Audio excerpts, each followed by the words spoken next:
আসসালামু আলাইকুম। আজকে আপনাদের সাথে খুবই মজার একটি শুটকি রেসিপি শেয়ার করব। আলু রসুনে চাপা শুটকি ভুনা।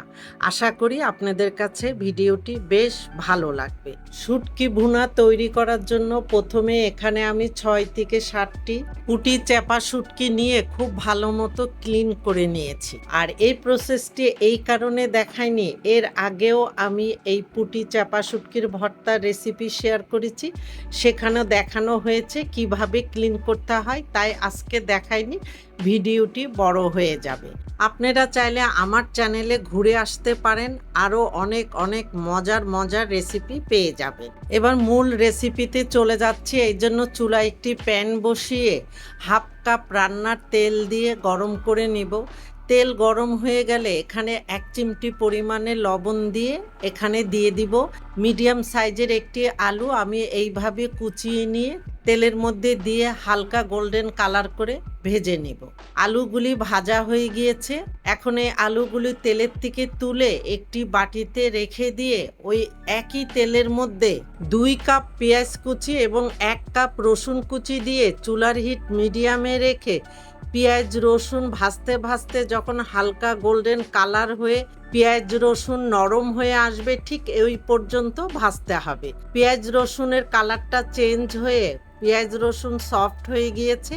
এখন এখানে দিয়ে দিব আগের থেকে ধুয়ে পরিষ্কার করে রাখা পুঁটি চাপা শুটকিগুলি দিয়ে পেঁয়াজ রসুনের সাথে ভালো মতো নেড়ে মিশিয়ে একদম গলে যাওয়া পর্যন্ত ভাজতে হবে। আর নাড়ুনি দিয়ে শুটকিগুলিকে একটু ভেঙে দিতে হবে যাতে খুব সহজে পেঁয়াজ রসুনের সাথে শুটকিগুলি মিশে যায়। শুটকিগুলি পেঁয়াজ রসুনের সাথে খুবই ভালো মতো মিশে গিয়েছে। এখন এখানে কিছু মশলা দিয়ে দিব। প্রথমেই দিয়ে দিচ্ছি লাল মরিচের গুঁড়া 1.5 টেবিল চামচ বা স্বাদ মতো দিয়ে নিতে পারেন। দিয়ে দিচ্ছি হলুদের গুঁড়া হাফ চা চামচ, ধনিয়া গুঁড়া 1 চা চামচ, লবণ 1 চা চামচ বা স্বাদ মতো দিয়ে সব মশলাগুলি ভালো মতো নেড়ে মিশিয়ে 2 মিনিটের মতো এইভাবে মশলাগুলি ভেজে নেব। 2 মিনিটের মতো মশলাগুলি ভেজে নেওয়ার পরে এখানে হাফ কাপ নর্মাল পানি দিয়ে আবারও সব কিছু একটু ভালো মতো নেড়ে মিশিয়ে ঢাকনা দিয়ে চুলার হিট মিডিয়ামে রেখে 4 থেকে 5 মিনিটের মতো অপেক্ষা করব। 5 মিনিট পরে ঢাকনাটা তুলে আবারও সব কিছু নেড়ে মিশিয়ে দিয়ে এখানে দিয়ে দিব আগের থেকে ভেজে রাখা আলুগুলি।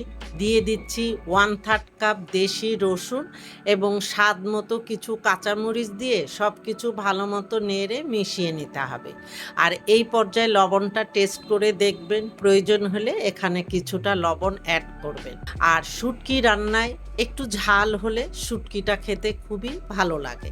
এখন চুলার হিট লোতে রেখে ঢাকনা দিয়ে আমি আরও 4 থেকে 5 মিনিটের মতো অপেক্ষা করব। 5 মিনিট পরে ঢাকনাটা তুলে আবারও সব কিছু একটু হালকা হাতে নেড়ে মিশিয়ে নিচ্ছি। আর দেখেন শুটকি ভুনাটা কত মাখা মাখা হয়েছে।